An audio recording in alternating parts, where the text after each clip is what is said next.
The Billy Napier era underway at the University of Florida, but what's realistic for the Gators in his first season? Napier jumping to the SEC after serving as head coach of the Louisiana Raging Cajuns since 2018, where he did break multiple records. Napier, it's not his first time in the SEC, has a brief history there, serving as wide receivers coach at Alabama for 3 years. Here's more from him, sitting down with our Dennis Dodd. Welcome, Billy Napier, the new head coach of the Florida Gators. Your first SEC media days. Are you used to the car wash yet? No, Dennis, it's been a great experience. I mean, really humbling to think about representing a lot of great people that came before you. And then also being here on behalf of the team, you know, our players, our staff, the entire organization top to bottom. So it's been a great day and a great experience so far. You're not a new head coach, but you are a new head coach in the SEC. Is there a difference in sitting in that chair for the first time, realizing, okay, I'm in charge of all this? Yeah, no, I think there's a difference, and there's a lot more people watching, you know. I think the biggest adjustment for us has been in the recruiting calendar, you know. What do the timelines look like in terms of establishing your systems and your protocols and your workflows? You know, the football component, the off-season program, spring practice, OTAs in the summer, the leadership development, the character education stuff that we do. And then, you know, I'm excited because training camp and in-season is coming. We got a lot of reps at those things. The learning curve's been in the recruiting. Everything that we do is year one with a new group of people, new place, new players. So we're learning together. It's been awesome. And I think the key is that we take this experience and next go around we get better, a little bit better. We minimize our error. We improve our efficiency. And ultimately that's what it comes down to. That's what it's about. I keep hearing about accountability, attention to detail. One of the players mentioned you had a call, not a Zoom call, where you called and just had the leaders. I think it was Anthony talking about that. You know, what has been the engagement with players? Because you got to get the buy-in with them first. Yeah, no, I mean, I can't compliment our players enough. I mean, they have embraced the work. You know, we've got a core group of veterans that know what winning football looks like, and then we've got a lot of inexperienced players that I think have ability that can develop, and that's where we've got work to do. And then we added some young players. You know, each year, each team is its own entity, right? I mean, every year you're 25-30% attrition, staff and players, right? So your process has got to assume nothing.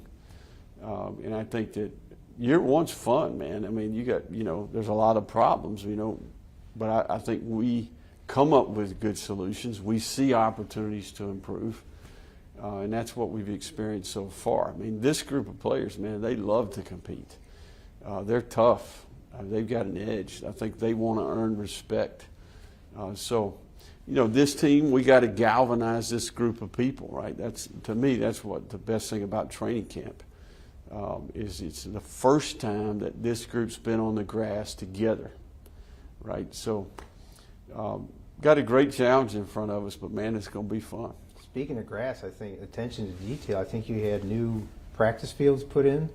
What was the thinking there? Well, we wanted to improve. This is all about player experience. You know, it's all about making sure that we are modernized in our approach, that we're using the best practices that are out there. It all adds up. Everything matters. You know, it all affects the final product. So we felt like we could increase our budget there from a resource standpoint, improve the quality of the surface. You know, there's been a lot of use of different parts, different fields on campus and things like that, but we wanted to have our operation during camp right there on the grounds of the practice field. So we've increased that budget. It's very simple, but it's a little thing that I think matters and will add up in the end. And much has been made of the notebooks. What are in those notebooks? You carry a lot of information in there. Yeah. No, I mean, I think that, you know, we've learned over time that you're 80% more likely to retain the information if you write it down.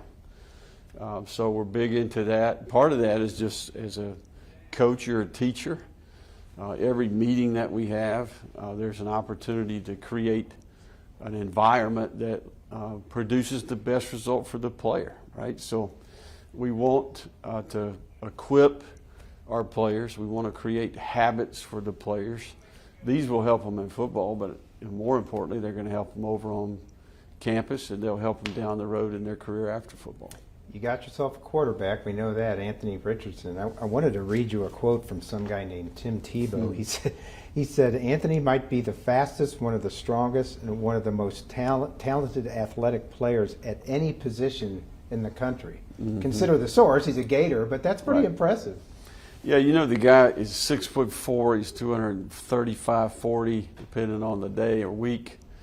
You know, the measurables are there. You know, the jumping, the running, the catapult numbers. I mean, it's all there. You know, but playing quarterback is not just about the physical. You know, and I think that's the thing I'm excited about. Is I think Anthony has the traits to go a long way. You know, I think he's remained humble. I think he's extremely bright. He processes well. He takes the meeting room to the walkthrough to the practice. He retains information. And I think the guy is growing up as a person. He understands the magnitude and the role of being a quarterback at the University of Florida.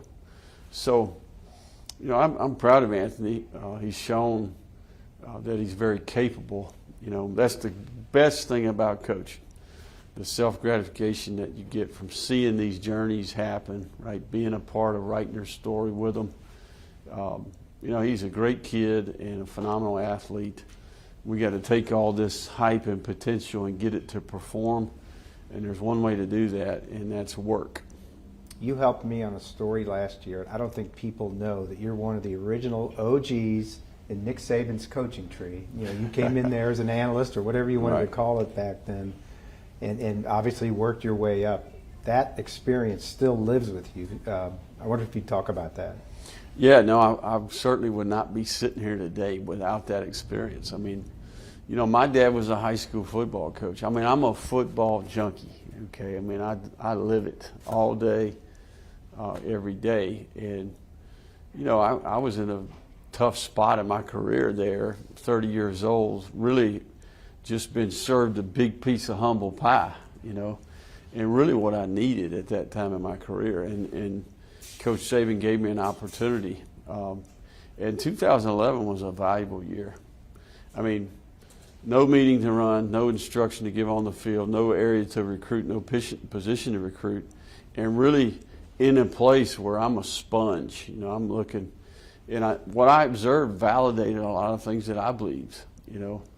And a lot gets talked about, the head coaches you've worked for, but people don't realize the assistant coaches that are walking the hallways.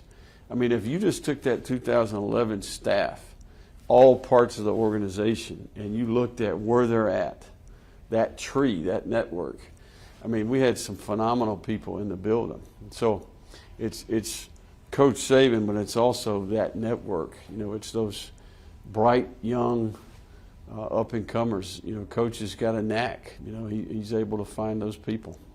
Billy Napier, good luck, and thanks so much. Thank you. Billy Napier sitting down with our Dennis Dodd at SEC Media Days, taking a look at Florida's upcoming schedule. Circle it. It is always a good time. Florida, Georgia, October 29th. Do you want a sports network that delivers everything that matters about the game? The highlights, the picks, the instant analysis, no yelling, no fake debates, no politics. Hit the subscribe button and never miss a moment.